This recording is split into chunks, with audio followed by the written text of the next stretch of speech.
Welcome to Shukla study point. आप सभी का स्वागत है आपके अपने YouTube channel Shukla study point में। मैं शिवम शुक्ला आप सभी दोस्तों का हार्दिक स्वागत करता हूं। आज के वीडियो के माध्यम से हम लोग चर्चा करेंगे संस्कृत साहित्य के बारे में। संस्कृत में हम लोग पढ़ेंगे काव्य शास्त्र और संस्कृत लेखन कौशल के बारे में, जो कि बीए फोर्थ सेमेस्टर अर्थात बीए चतुर्थ सेमेस्टर के छात्र छात्राओं में पूछा जाता है। काव्य शास्त्र एवं संस्कृत लेखन कौशल से प्रश्न तो जानने का प्रयास करेंगे कौन कौन से प्रश्न आपकी परीक्षा में आने वाले हैं और उसको कैसे हमको लिखना है। अर्थात ये न्यू मॉडल पेपर है 2023 की परीक्षाओं के लिए और लिखित टाइप का मॉडल पेपर है, ठीक है। तो यहीं से आपकी परीक्षा में प्रश्न आने वाले हैं। और वैसे एक जो है क्वेश्चन पेपर मैंने ऑलरेडी आपके चैनल पर उपलब्ध करवा दिया शुक्ला स्टडी पॉइंट पर, आप लोगों ने देखा भी होगा। चलिए चर्चा करने का प्रयास करते हैं। बीए द्वितीय वर्ष चतुर्थ सेमेस्टर संस्कृत के खास करके मॉडल पेपर के बारे में 2023 की परीक्षाओं के लिए इम्पोर्टेंट है।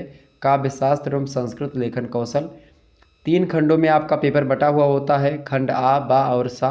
खंड आ से अति लघु उत्तरीय प्रश्न पूछे जाते हैं जिनकी संख्या 10 होती है। 10 के 10 प्रश्नों को अर्थात सभी प्रश्नों को करने एक प्रकार से आपको अनिवार्य होता है, सभी प्रश्न करना अनिवार्य है।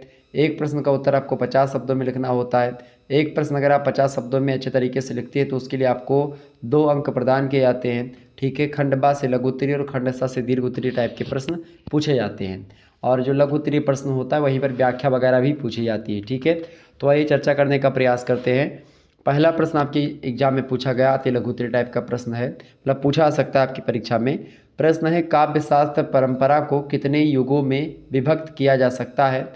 तो खास काव्य शास्त्र की जो परंपरा रही है उसके जो अगर उसका हम काल विभाजन करें तो उसको हम बांटते हैं मुख्य रूप से 3 युगों में। कौन कौन सा युग?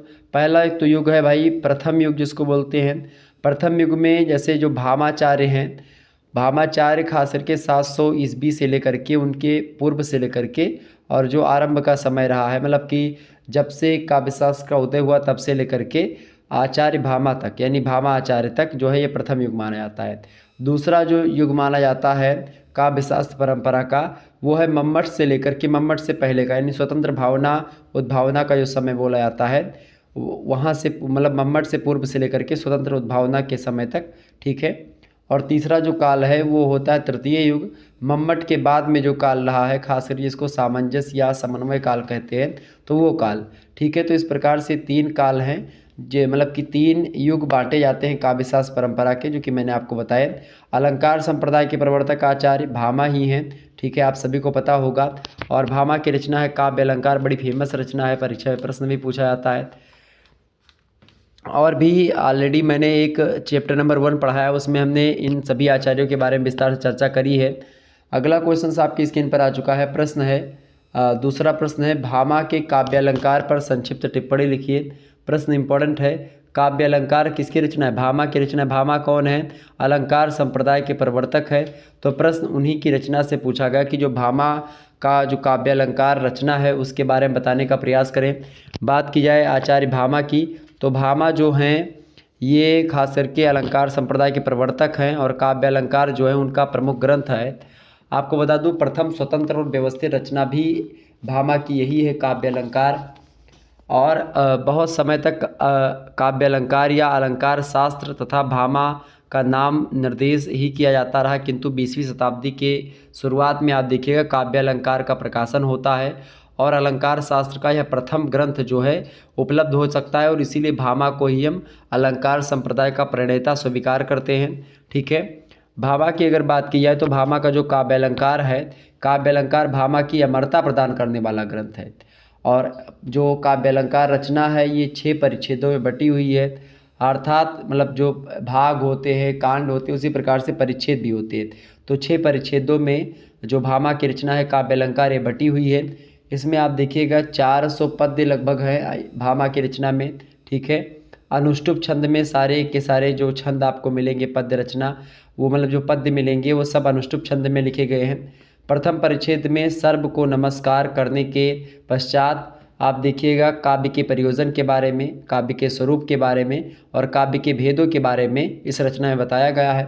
जो काव्य अलंकार का द्वितीय परिच्छेद है उसके पूर्व आप देखिएगा भाग में माधुर्य, प्रसाद और ओज, ये 3 गुण होते हैं। इन 3 गुणों के बारे में, और जो द्वितीय परिच्छेद का जो उत्तर भाग है यानी बाद वाला भाग है, और तृतीय परिच्छेद में आप देखिएगा अलंकारों का वर्णन किया गया है। यानी द्वितीय परिच्छेद में आप देखिएगा माधुर्य, प्रसाद और ओज, इन गुणों के बारे में बताया गया है। द्वितीय परिच्छेद का जो लास्ट वाला पोर्शन है और तृतीय परिच्छेद का जो एक प्रकार से पूरा परिच्छेद है, उसमें अलंकारों के बारे में बताया गया है। चौथे परिच्छेद में एकादश काव्य जो दोष होते हैं, 11 जो दोष होते हैं काव्यों के, उन दोषों के बारे में बताया गया है। इसके अलावा आप देखिएगा 10 का जो दोष हैं, उन 10 दोषों का तो एक प्रकार से विस्तार से वर्णन किया गया है, ठीक है। और जो 5वां परिच्छेद है उसमें प्रतिज्ञा हेतु दृष्टांत तथा प्रमाण आदि के स्वरूप का विवेचन करते हुए न्याय विरोधी यानी 11वें दोष का बारे में भी जो है इन्होंने बताने का प्रयास किया है। 6वें परिच्छेद में शब्द शुद्धि के बारे में बताया गया है, ठीक है। तो काव्य अलंकार पर आप देखिएगा उद्भट की भामावृत्ति या भामा विवरण नामक टीका थी, जो उपलब्ध नहीं है आजकल, और प्रतिहारेंदुराज आदि ने उसका उल्लेख भी किया है इस रचना का, जो भामावृत्ति या भामा विवरण नामक टीका है उसके बारे में। तो भामा की रचना है, बड़ी फेमस रचना, जिसके बारे में मैंने आपको बताया। आगे बढ़ते और भी चीज़ों को जानने का प्रयास करते हैं। तीसरा प्रश्न आपसे पूछा सकता है परीक्षा में, प्रश्न आया मतलब कि ये बन सकता है, आचार्य मम्मट का संक्षिप्त परिचय दीजिए। आचार्य मम्मट की अगर बात की जाए तो आचार्य मम्मट के बारे में आप सभी लोग जानते भी होंगे। आचार्य मम्मट जो है खास करके आप देखिएगा एकादश शताब्दी के उत्तरार्ध में भारतीय साहित्य गगन के आचार्य रहे हैं मम्मट। और आपको बता दूं मम्मट जो है एक प्रकार से इनका जीवन वृत्त के संबंध में कोई प्रमाणिक सामग्री उपलब्ध नहीं होती है। काव्य प्रकाश के टीकाकारों ने जनश्रुति के आधार पर कुछ बातें अवश्य इनके बारे में लिखी है। निदर्शन नामक टीका से यह ज्ञात होता है कि मम्मट जो थे वो कश्मीर के निवासी थे, शैव मत के अनुयायी थे। मम्मट इस नाम से भी उनका कश्मीरिक होना प्रकट होता है कि भाई ये कश्मीर के निवासी थे, चूँकि मम्मट नाम कश्मीर निवासियों को ही शोभा देता है, ठीक है। इसके अलावा आप देखिएगा मम्मट की अगर बात की है तो काव्य प्रकाश की जो सुधा सागर टीका है उसमें भीमसेन दीक्षित जो है 17वीं शताब्दी के आसपास उन्होंने मम्मट के विषय में यह उल्लेख किया कि मम्मट कश्मीर देशीय थे, वे जय्यट के पुत्र थे मम्मट। और उन्होंने बताया कि काशी में आकर के तमाम प्रकार के शास्त्रों का जो अलग अलग शास्त्र हैं उन शास्त्रों का अध्ययन मम्मट ने किया। महाभाष्य प्रदीप व्याख्या के रचयिता कैयट थे, और चतुर्थ वेद भास्कर उवट यानी अव्वट जो थे ये दोनों मम्मट के कनिष्ठ भ्राता थे, यानी कि छोटे भ्राता थे। किंतु इस कथन की प्रामाणिकता असंदिग्ध नहीं, क्योंकि उवट यानी जिसको अव्वट कहते हैं उन्होंने स्वयं ही उल्लेख किया है कि वे उवट यानी आनंदपुर के निवासी बज्रट के पुत्र थे, और आनंदपुर वास्तव्य वज्रटाखस्य सुनुना, ये एक प्रकार से उन्होंने बताया भी। और को मिलाकर के यह भी अनुश्रुति है कि आचार्य मम्मट जो थे वो नैषधीय चरित्र के रचयिता श्रीहर्ष के मामा थे। तो अलग अलग स्थानों पर अलग अलग चीज़ों के बारे में मम्मट के बारे में पता चलता है। तो कुल मिलाकर के मम्मट की अगर बात की है तो कश्मीर के निवासी ज़्यादा थे, इस पर उचित प्रकार मतलब उचित तरीके से आप समझ सकते हैं। काव्य प्रकाश इनकी रचना है आचार्य मम्मट की, और काव्य प्रकाश जो है भारतीय अलंकार शास्त्र का अद्वितीय ग्रंथ माना जाता है। काव्य शास्त्र की में बात की जाए तो वो काव्य प्रकाश जो रचना है बड़ी फेमस रचना है। साहित्य शास्त्र में शताब्दियों से प्रभावित होने वाली विविध जो धाराएं हैं उन्हीं से अनुप्रेरित होने वाला एक प्रकार से मान लीजिए पवित्र गंगा का प्रवाह माना जाता है काव्य प्रकाश को, ठीक है। व्याकरण शास्त्र में जो महाभाष्य का अनुपम स्थान है वही स्थान साहित्य शास्त्र में मम्मट के काव्य प्रकाश का है। अब ये मान सकते हैं आपकी कितना इम्पोर्टेंट रचना है ये, ठीक है। आगे बढ़ते और भी चीज़ों को जानने का प्रयास करते हैं। हालांकि काव्य प्रकाश के 3 अंश हैं, एक कारिका, एक वृत्ति और एक उदाहरण, ठीक है। कारिकाओं की संख्या 142 है, और इन कारिकाओं का 212 सूत्रों में विभाजन किया जा सकता है। और काव्य प्रकाश की अनेक टीकाएँ भी लिखी गई। काव्य प्रकाश आदर्श लिखी गई, सुधा सागर, प्रदीप, उद्योत, प्रभा, ये तमाम प्रकार की टीकाएँ काव्य प्रकाश की जो मम्मट की रचना है उसकी लिखी गई। और ख़ास करके आप देखिएगा इस पर गद्य वृत्ति का भी प्रभाव आपको दिखेगा मम्मट की रचना जो है, ओके। और लगभग आप देखेंगे 600 पद्य उदाहरण के रूप में आप इस रचना में देख पाएंगे जो मम्मट की रचना है काव्य प्रकाश उसमें। आगे बढ़ते तो इतना 50 शब्दों में आप लिख देंगे, हो जाएगा। अगला प्रश्न, छंद शास्त्र किसे कहते हैं? बढ़िया प्रश्न है, परीक्षा की दृष्टि से आपसे पूछा गया है। छंद शास्त्र किसे कहते हैं? फटाफट से आप बताने का प्रयास करेंगे भाई। छंद शास्त्र किसे कहते हैं? तो छंद शास्त्र क्या है भाई?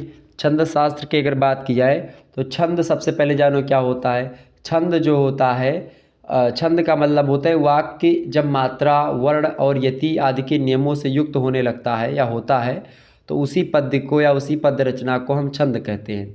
छंद में क्या होता है, मात्रा, वर्ण और यति से जब पूरा का पूरा पद्य जो है बंधा हुआ होता है तो उसको छंदबद्ध रचना कहते हैं। छंद शास्त्र की अगर बात की जाए तो जिस शास्त्र में छंद रचना के जो नियम होते हैं, छंदों के नाम के बारे में, छंदों के लक्षण के बारे में, छंदों के जो भेद होते हैं उन भेदों के बारे में, इन सभी का सम्यक विवेचन किया जाता है तो उस रचना को हम छंद शास्त्र कहते हैं। तो छंद शास्त्र क्या है? छंद शास्त्र में छंदों के नियमों के बारे में, ठीक है, छंदों के नाम के बारे में, छंदों का लक्षण, छंदों का भेद, इन सभी के बारे में बताया जाता है। ठीक है, छंद शास्त्र को और भी नामों से जाना जाता है, जैसे छंद शास्त्र के मूर्धन आचार्य हुए पिंगल, और पिंगल के नाम पर ही इस शास्त्र को पिंगल शास्त्र भी कहा जाता है, छंद शास्त्र को ही। ठीक है, तो आपसे पूछ सकता है छंद शास्त्र का दूसरा नाम क्या है, तो आप बताएंगे पिंगल शास्त्र जो है छंद शास्त्र का दूसरा नाम है। ओके, तो इस प्रकार से आप लोगों ने इसको जाना। अगला प्रश्न आपकी स्क्रीन पर आ चुका है, देखिएगा 5वां नंबर प्रश्न है। प्रश्न है उपमा के 4 अंग कौन कौन से बताने का प्रयास करेंगे। उपमा, उपमा क्या है? उपमा एक अलंकार है। तो प्रश्न आपसे पूछा जा रहा है कि उपमा के जो 4 अंग हैं वो कौन कौन से, उसको बताने का प्रयास करें। तो उपमा अलंकार है। अलंकार क्या होता है?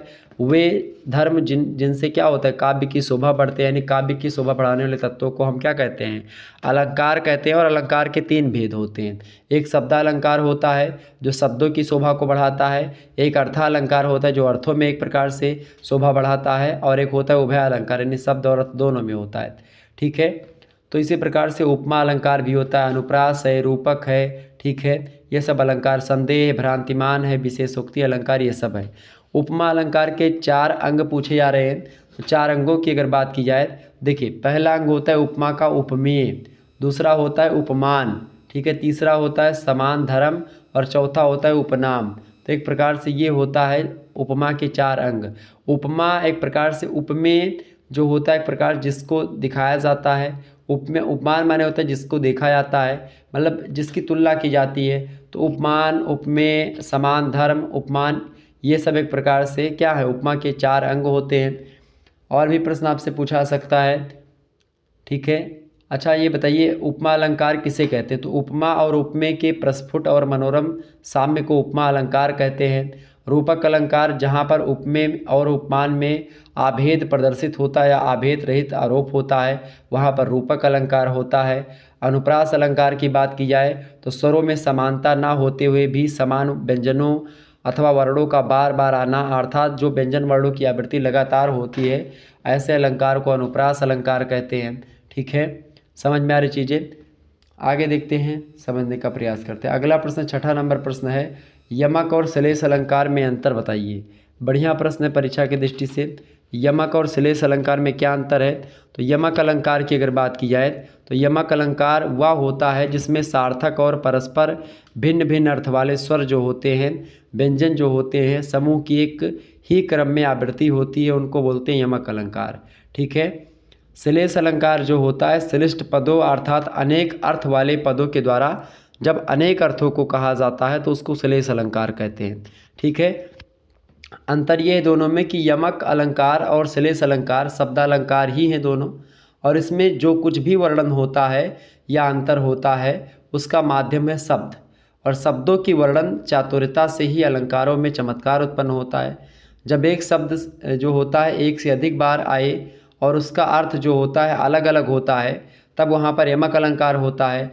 लेकिन जब एक शब्द एक ही बार आए लेकिन उस शब्द से एक से अधिक अर्थ प्रकट हों, तब श्लेष अलंकार होता है।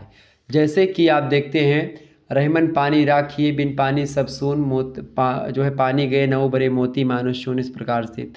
या कनक कनक से सौगुनी मादकता अधिकाय, या पाए बौराय जगवा पाए व खाए बौराय। तो ये सब एक प्रकार से इन दोनों के उदाहरण हैं। आपको बता दूं यमक अलंकार जो होता है वो कनक कनक ते सौगुनी 2 बार शब्द है, दोनों के अलग अलग अर्थ हैं।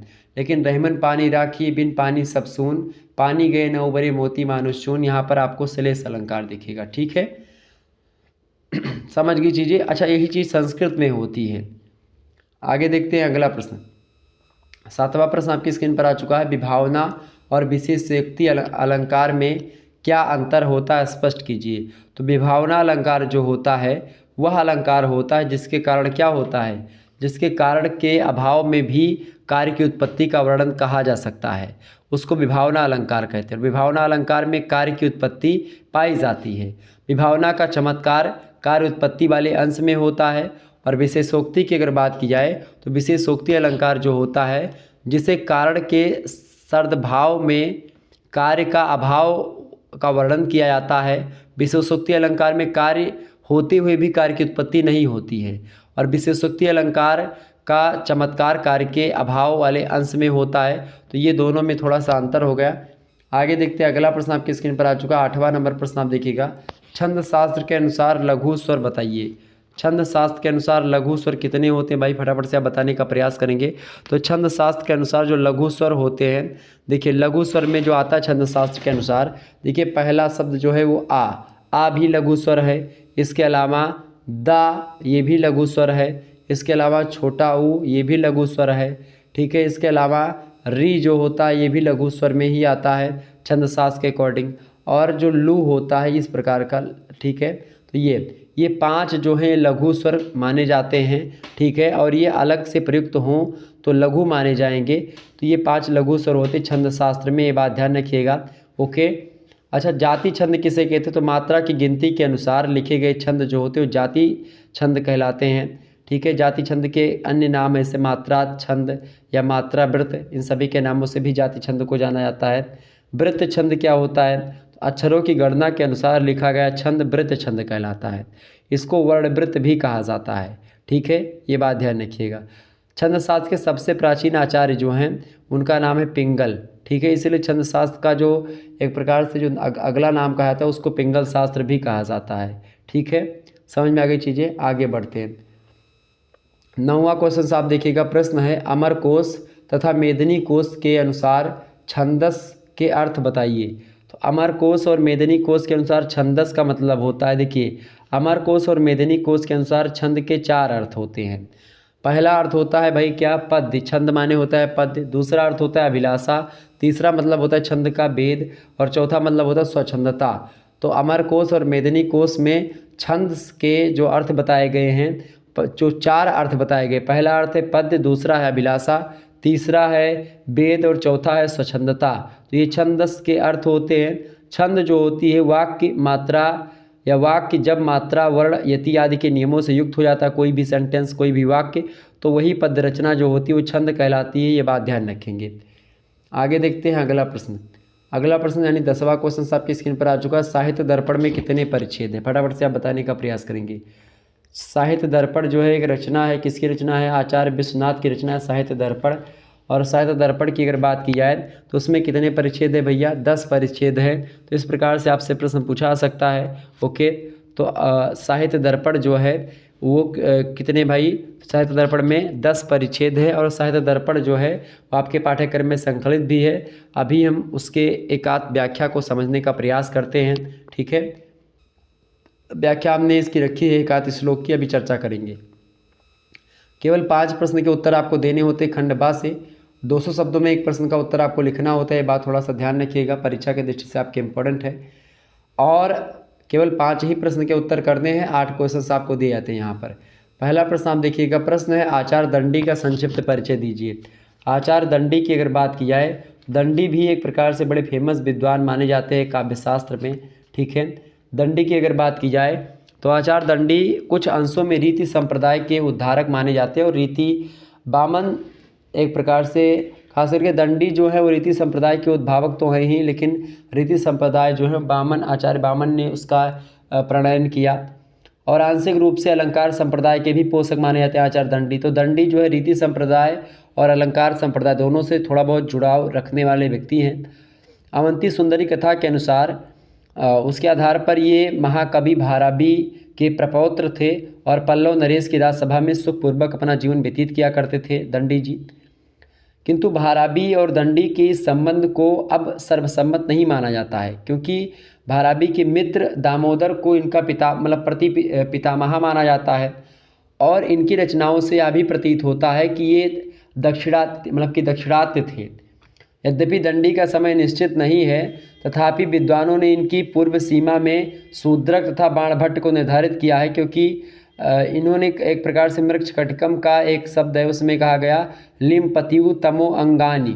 ठीक है, तो ये काव्यदर्श में चीज़ें बताई गई हैं।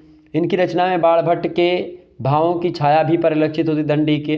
प्रोफेसर पाठक जो कि इंडियन जो है एंटीप्रेरी 1952 में विचार आया इनका, प्रोफेसर पाठक का, उन्होंने कहा कि दंडी वाक्य पदीय के कर्ता यानी भर्तृहरि के से आवारचीन है।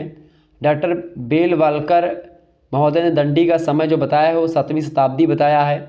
उसका जो उत्तरार्ध काल रहा सप्तम शताब्दी का, उसका बताया कि भाई 7वीं शताब्दी का जो उत्तरार्ध काल रहा है दंडी का समय वो रहा है।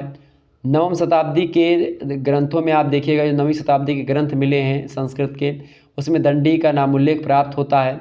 कुल मिलाकर के उनकी अंतिम सीमा जो है वो 9वीं शताब्दी के पश्चात नहीं हो सकती है, उससे पहले की है।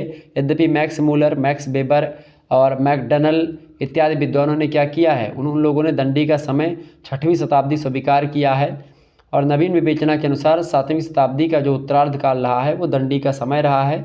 इसी को एक प्रकार से दंडी का वास्तविक समय माना जाता है। दंडी की रचना है काव्यादर्श, बड़ी फेमस रचना है, ये बात ध्यान रखिएगा। और 3 प्रसिद्ध रचनाएं इनकी कुल मिलाकर के, एक तो 10 कुमार चरित और एक है छंदो विचित और एक है काव्यादर्श। तो काव्यादर्श जो है अलंकार शास्त्र का एक ग्रंथ है, 4 परिच्छेदों में बटा हुआ है काव्यादर्श। 660 श्लोक हैं लगभग इसमें। प्रथम परिच्छेद में काव्य के लक्षण के बारे में, काव्य भेद के बारे में, वैदर्भी और गौड़ी 2 रीतियों के बारे में, 10 गुणों के बारे में, प्रतिभा, स्रोत और अभियोग के बारे में एक प्रकार से बताया गया है। और 3 काव्य हेतुओं का वर्णन भी इसी में किया गया है प्रथम परिच्छेद में ही। द्वितीय परिच्छेद में 65 अलंकारों का उदाहरण सहित निरूपण किया गया है। तीसरे परिच्छेद में यमक, चित्रबंध और प्रहेलिका के लगभग 16 प्रकारों का विस्तार पूर्वक वर्णन किया गया है। और चौथे परिच्छेद में आप देखेंगे दोषों का, जो काव्य के दोष है उनका विवेचन किया गया है। तो ये काव्यदर्श की रचना, मतलब काव्यादर्श जो कि रचना है किसकी, दंडी की, उसमें इस प्रकार चीज़ें बताई गई हैं। तो इतना लिख देंगे, आपका काम हो जाएगा। अगला प्रश्न आपसे पूछा गया, आचार्य क्षेमेंद्र का संक्षिप्त परिचय दीजिए तथा उनकी रचनाओं का उल्लेख कीजिए। आचार्य क्षेमेंद्र की अगर बात की जाए, बड़े फेमस विद्वान हैं आचार्य क्षेमेंद्र। क्षेमेंद्र जो हैं इनकी अगर बात की जाए तो क्षेमेंद्र से क्या पूछा गया, प्रश्न पूछा गया आचार्य क्षेमेंद्र का संक्षिप्त परिचय और उनकी रचनाएं। तो क्षेमेंद्र जो थे ये कहाँ के निवासी थे भैया? क्षेमेंद्र जो थे ये कश्मीर के निवासी थे और इनका समय जो है निश्चित एक प्रकार से शाही है कि भाई ये यहाँ के थे, चूँकि औचित्य विचार चर्चा जो ग्रंथ है उस ग्रंथ के अंत में कहा भी गया है कि तस् श्रीमंद नंत राजेंद्रपते काले क्लियाम करता है।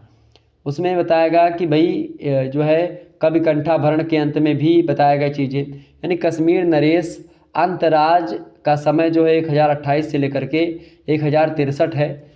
और साथ ही क्षेमेंद्र जो थे अभिनव गुप्त यानी 10वीं शताब्दी का जो अंतिम समय है उनके शिष्य थे अभिनव गुप्त के। और क्षेमेंद्र का समय 660 से 1066 के बीच मानना उचित प्रतीत होता है।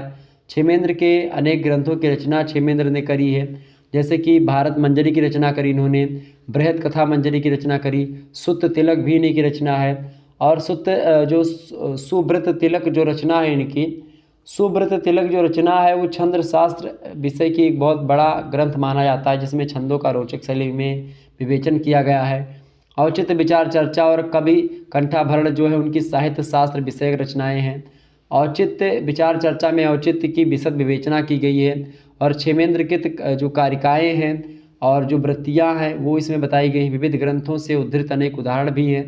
कवि कंठाभरण में 5 संधि यानी अनुच्छेद में बटा हुआ है जो कवि कंठाभरण है। 55 कारिकाएँ हैं उसमें, और इसमें कवि और काव्य के बाह्य साधनों का विवेचन भी किया गया है। क्षेमेंद्र के अनेक मौलिक सिद्धांत हैं, वे अलंकार संप्रदाय में औचित्य संप्रदाय के प्रवर्तक माने जाते हैं क्षेमेंद्र, और काव्य शास्त्र में क्षेमेंद्र का उल्लेख नहीं किया गया है। और ये कुल मिलाकर के आप मान लीजिए औचित्य संप्रदाय के प्रवर्तक आचार्य हैं आचार्य क्षेमेंद्र। ठीक है, आगे बढ़ते हुए चीज़ों को जानने का प्रयास। तीसरा प्रश्न आप देखिएगा, अनुष्टुप छंद का लक्षण और उदाहरण लिखिए। अनुष्टुप छंद का लक्षण और उदाहरण आपसे पूछा जा रहा है, बढ़िया प्रश्न है परीक्षा की दृष्टि से। अनुष्टुप छंद के बारे में आपसे बताना है आपको। ठीक है, अनुष्टुप छंद का क्या पूछा गया आपसे भाई? अनुष्टुप छंद का लक्षण और उदाहरण पूछा गया है।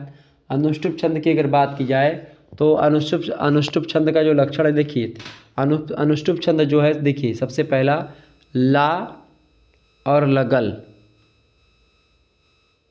तो यहाँ पर इसका मान लेते हैं, इसका एक हो गया, इसका एक हो गया, और यहाँ पर दो फिर एक। नंचम लघु सरवर्त सप्तमः द्वि चतुर्थयो, यानी एक प्रकार से आप देखिएगा गुरु षष्ठ चा जानियात शेषी नियमो मतः।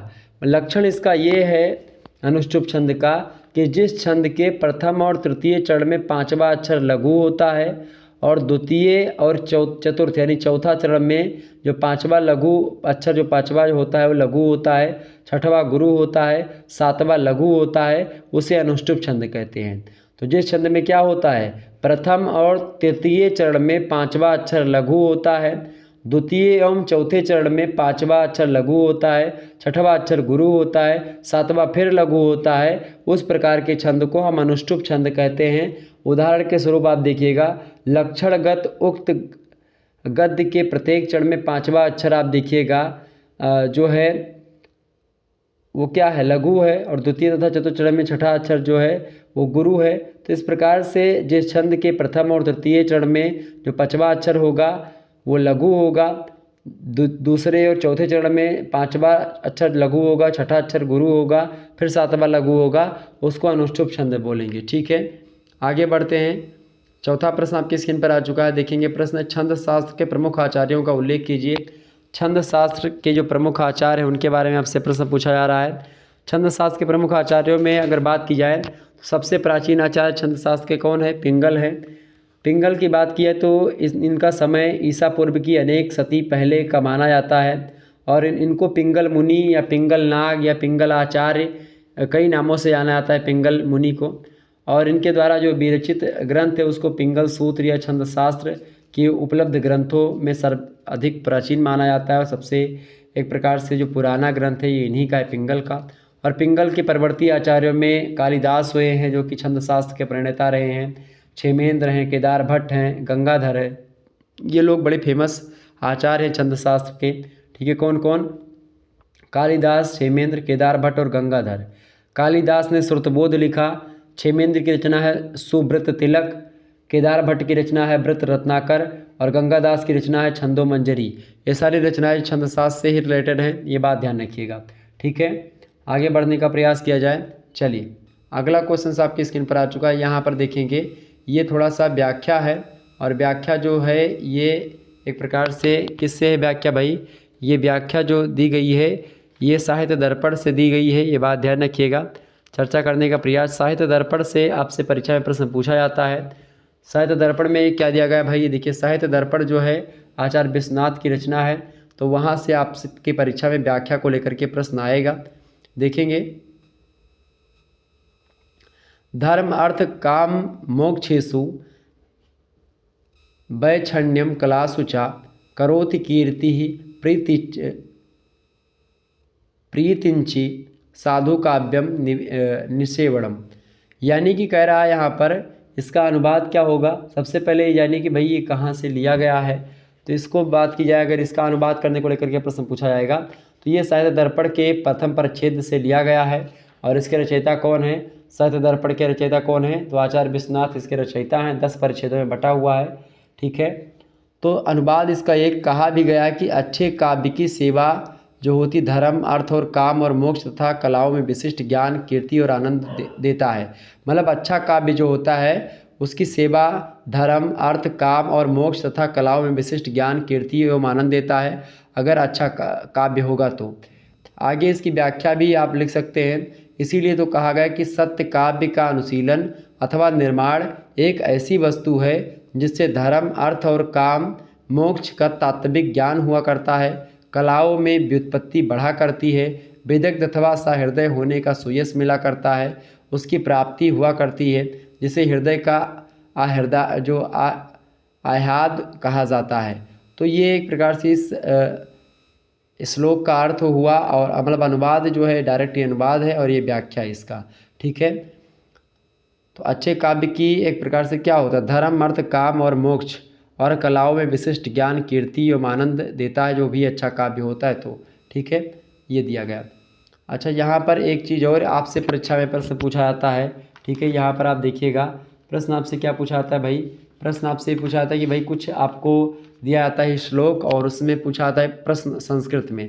तो आइए देखते हैं कैसे कैसे प्रश्न यहाँ पर पूछा जा सकते हैं परीक्षा में, देखेंगे यहाँ पर।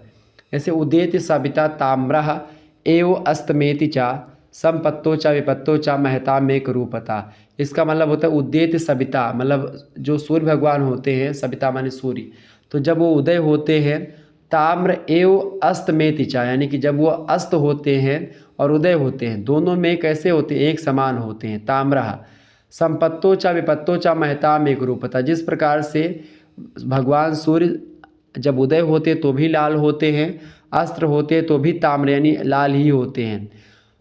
तो इसी प्रकार से मनुष्य के जीवन में जब वो एक प्रकार से सुख मिले तो भी सुखी रहना चाहिए, सुख में ज़्यादा सुखी नहीं होना चाहिए और ना तो विपत्ति में ज़्यादा दुखी होना चाहिए, मतलब तभी एक समान रहना चाहिए। में एक रूपता मतलब एक रूप में रहना चाहिए, ठीक है। ना दुख में ज़्यादा दुखी, ना सुख में ज़्यादा सुखी, तब भी समान या भी समान। जिस प्रकार से भगवान सूर्य जब उदय होते तो भी वो खुशी रहते, उसी भांति लाल रहते, और अस्त होते तो भी लाल रहते हैं।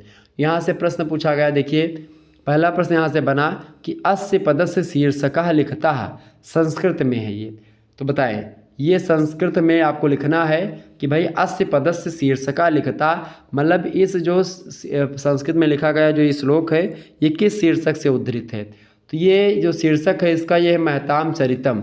उत्तर क्या लिखेंगे, महताम चरितम। अस्य पदस्य शीर्षका लिखता है, लिखेंगे महताम चरितम। दूसरा जो प्रश्न है वो कौन सा है, ताम्रः कः उदेति, ऐसे आपको दिया जाएगा, उसी में से प्रश्न पूछा जाएगा। ताम्रः कः उदेति, तो ताम्रः आप क्या लिखेंगे, सविता ताम्रः उदेति, क्या लिखेंगे, ताम्रः कः उदेति, तो ताम्रः सविता उदेति या सविता ताम्रः उदेति, इसका उत्तर होगा। तीसरा प्रश्न आपसे पूछा गया था कः ताम्रः अस्तमेति, तो सविता ताम्रः अस्तमेति ही प्रश्न पूछा जा रहा है, ठीक है। मतलब कौन उदय हो रहा है, तो सूर्य उदय हो रहा है। कौन अस्त हो रहा है, तो लाल अस्त हो रहा है, तो कौन, तो सूर्य ही अस्त हो रहा है। और अगला प्रश्न जो चौथा पूछा गया है, रेखांकित अंश का हिंदी में अनुवाद लिखिए।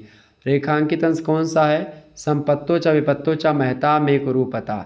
देखिए इसका जो उदाहरण होगा, महापुरुष संपत्ति और विपत्ति में एक ही, मतलब एक से ही रहते हैं। जिस प्रकार से सूर्य जो होता है उदय और अस्त होते समय लाल होता है, ठीक है। आगे देखते हैं अगला प्रश्न। अगला जो प्रश्न आपका आ चुका है उसको देखने का प्रयास करेंगे। इंपॉर्टेंट प्रश्न है परीक्षा की दृष्टि से आपके। अलंकार किसे कहते हैं, फटाफट से आप बताने का प्रयास करेंगे, अलंकार किसे कहते हैं। तो काव्य की शोभा बढ़ाने वाले तत्वों को क्या कहते हैं भैया, काव्य की शोभा बढ़ाने वाले तत्वों को क्या बोलते हैं, अलंकार बोलते हैं, ठीक है। अलंकरोति इति अलंकाराः, शरीर को अलंकृत या विभूषित करने वाले तत्वों को अलंकार कहते हैं।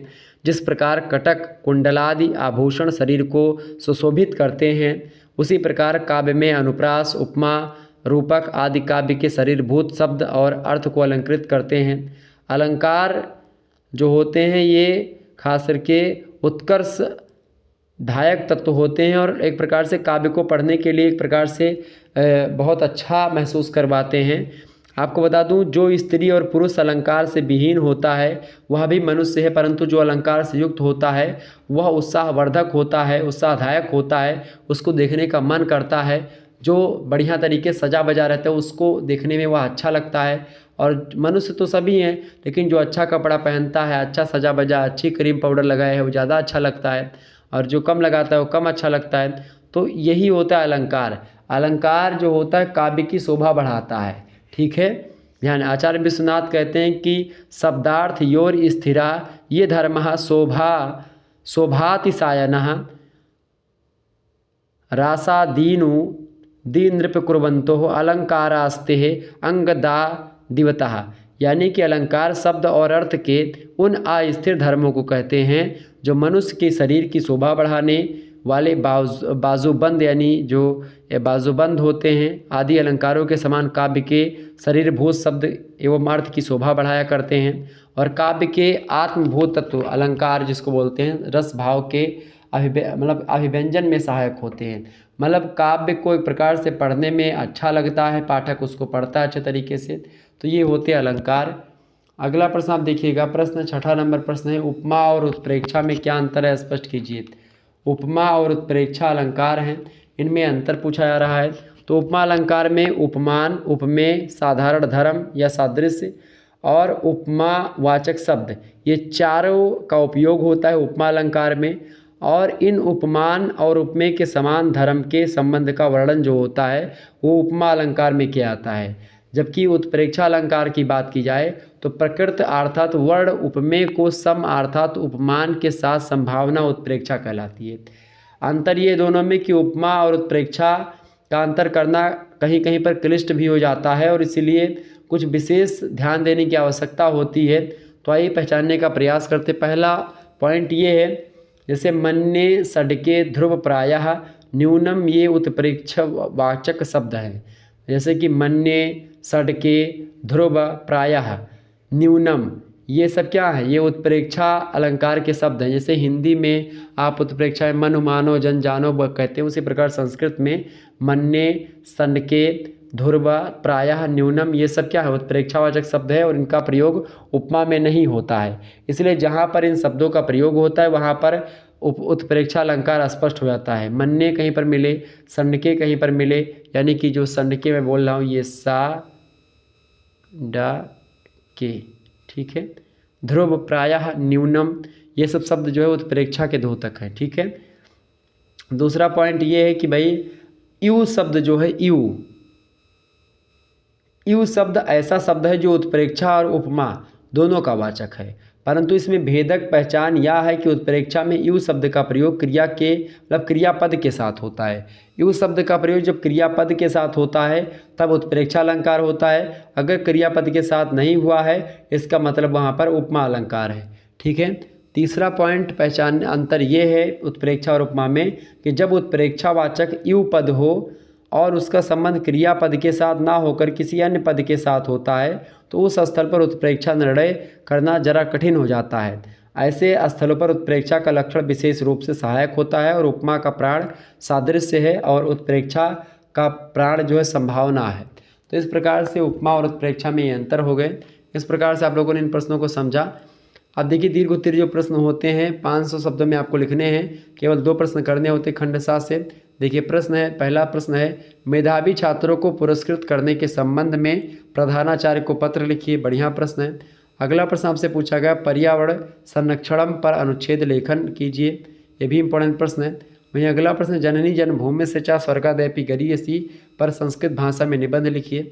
और चौथा प्रश्न आपसे पूछा सकता है कि आचार्य विश्वनाथ द्वारा प्रतिपादित काव्य परियोजन की समीक्षा कीजिए। तो इस प्रकार से 4 प्रश्न, इनमें से केवल 2 प्रश्न आपको करने हैं। इस प्रकार से ये संस्कृत का मॉडल पेपर है और आप लोगों ने इसको जाना, ठीक है। चलिए फिर मिलते हैं हम नेक्स्ट वीडियो में, तब तक के लिए जय हिंद जय भारत। आप सभी का बहुत बहुत धन्यवाद हमारे से जुड़ने के लिए। इसी प्रकार से अपना प्यार हमेशा बनाए रखिए। Good night all of you. बहुत बहुत धन्यवाद हमारे से जुड़ने के लिए। वीडियो को लाइक कर दीजिएगा और शेयर कर दीजिएगा। इन चीज़ों को आप तैयार कर लीजिएगा, इन प्रश्नों को, ठीक है। ये सब प्रश्न आपकी परीक्षा में पूछे जा सकते हैं। और एक क्वेश्चन पेपर एक विश्वविद्यालय का हुआ था, उसको भी मैंने दे दिया, उसको भी आप देख लीजिएगा, ठीक है।